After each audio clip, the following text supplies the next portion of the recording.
Well, good evening, my friends. Little dreamers, big dreamers, jazz fans. Are you a jazz fan?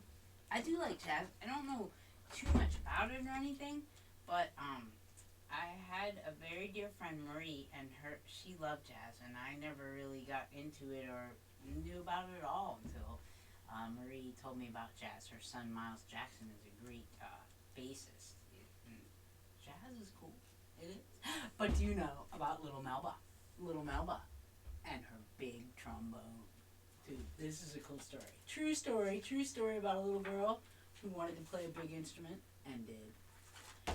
Spread the word. Little Melba Doretta Liston was something special. The year she was born was 1926. The place was Kansas City, where you could reach out and feel the music. The avenues were lined with jazz clubs, street bands, and folks harmonizing on every corner. All the hot music makers made sure they had a gig in KC. From as far back as her memory would go, Melba loved the sounds of music. Blues, jazz, and gospel rhythms danced in her head. The plink of a guitar, the hum of a bass, the thrum-thrum of a drum, the ping-pang of a piano, and the tremble of a sweet horn. You see the music in her head? Oh, notes stirred and rhythms bubbled all through Melba's home. She couldn't get enough. Music was always on her mind. She daydreamed about lyrics and beats. Music was on Melba's mind at night, too, when she should have been fast asleep. Melba loved to hum along to the radio. Sometimes the music sounded so good that she cupped her ear to the majestic and closed her eyes. She especially loved Fats Waller with his growly voice and booming piano. The player piano came alive when Melba's kinfolk stopped by. While Melba pedaled, her aunties danced around the room. Wouldn't that be fun? Wish people did that still. With all that music flying by, Melba wanted to create her own sounds. When she was 7 years old, she decided to sign up for music class at school. What instrument could I play? Melba wondered. At the traveling music store, Melba eyed a long, funny-looking horn. That one! It's beautiful! A trombone? Mama Lucille frowned. It's big, and you're a little girl. Please, Melba begged. Mama Lucille bought the shiny trombone on the spot. She couldn't say no to her only child. Melba beamed from ear to ear and squeezed her new friend. Well, that night on the porch, Melba listened to Grandpa John play his guitar. This time, she had her own music maker. Grandpa John showed Melba how to cradle the horn. She tried to push out the slide, but her arm was too short. She had to tilt her head sideways and stretch out her right arm. Melba gave the horn a mighty blow. It sounded bad, like a howling dog. I'm no good, Grandpa, Melba said, tearing up. If you can blow, you can play, Grandpa John said. Now stand up straight and blow steady. Melba stayed up real late and practiced until she could play a simple tune all by herself. Even with her keen ear, teaching herself to play the trombone was no piece of cake. But Melba kept blowing her horn, getting better day by day. The cool brass of the horn felt swell on her fingers. Before long, Melba and her horn were making magic. She was only 8 when the local radio station invited her to play a solo. Mama Lucille and Grandpa John were so proud they watched little Melba play her big trombone on the radio station. Hard times hit rock bottom in 1937. That's when Melba and her mother moved to Los Angeles. The long train ride took them 5 states west and worlds away from Kansas City.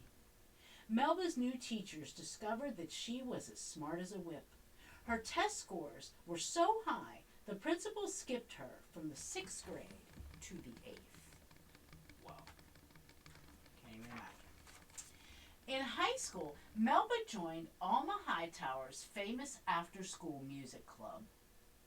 Melba quickly became the star player in the club's band, the Melodic Dots. The other club members struggled to keep up with Melba. Jealous boys called her bad names. She tried not to care, but way down deep, the names hurt. Melba used her horn to turn all those hurt feelings into soulful music. Melba's talent kept growing. She began writing music too. Then, in 1943, when she was 17, Melba was invited to tour the country with a new band led by trumpet player Gerald Wilson. "Go meet the world," Mama Lucille said, and hugged Melba goodbye. "You have my blessing." Melba could feel it in her bones. The jazz scene was calling her name. Traveling with the band was a thrill. Each city, Salt Lake to New York, was an eyeful of something new. Melba became a master musician. She composed and arranged music, spinning rhythms, harmonies, and melodies into gorgeous songs. And when Melba played the trombone, her bold notes, one-of-a-kind sound, mesmerized the crowds. Still, Melba was lonely. She was the only woman in the band. Some of the men were cruel. Others acted as if she weren't there. Melba let the music in her head keep her company. Rough times came when Melba traveled down south with singer Billie Holiday and her band. Some white folks didn't show good manners toward black folks with brown skin. Hotel rooms, I don't get this. I mean, and I know, sorry. I mean, this thing gets emotional, but I just don't really understand why we, anyway, sorry. Hotel rooms were hard to come by, but the band members often had to sleep on the bus. Restaurants didn't always want their business. In the clubs, audiences sometimes just stared at the band or didn't show up at all. Discouraged, Melba almost walked away from her trombone for good. And you can kind of see why, because when people are met with such absolute ridiculousness, the absolute ridiculousness of racism, and that kind of hatred, you can see. But, guess what? Melba's fans wouldn't let her go. By the 1950s, all the cool jazz musicians wanted some Melba magic. Dizzy Gillespie, Duke Ellington, we've talked about him, Quincy Jones, and more. They wanted to be on the bandstand with Melba and her divine horn. They wanted to play Melba's music. Melba and her music trotted around the globe, dazzling audiences and making headlines in Europe, the Middle East, and Asia. All her life, Melba kept composing and arranging music, kept making her trombone sing. Spread the word. Melba, Doretta, Liston was something special.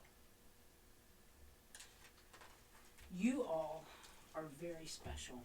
Don't let anybody tell you any differently because of the color of your skin or who you love or where you go to school or what kind of house you live in or where you live, what you do. You are all very special. You are all wonderfully creative. You are all loved. And you all have a song to sing and a horn to play. I could never play something like this though. Little Melba and her big trombone. Thank you, my friends. Keep on loving. Keep on being the people you are. And we will, peace and equity and justice will be champion in the end. And I'm telling you, like it was for Melba, you know? All right, my friends. Thank you. Kiss your beautiful brains. Kiss your loving heart. Look in the mirror. Look in the mirror. Look in the mirror. And believe it. Say, hey, good looking. Because you're all good looking just the way you are. Thank you. See you tomorrow.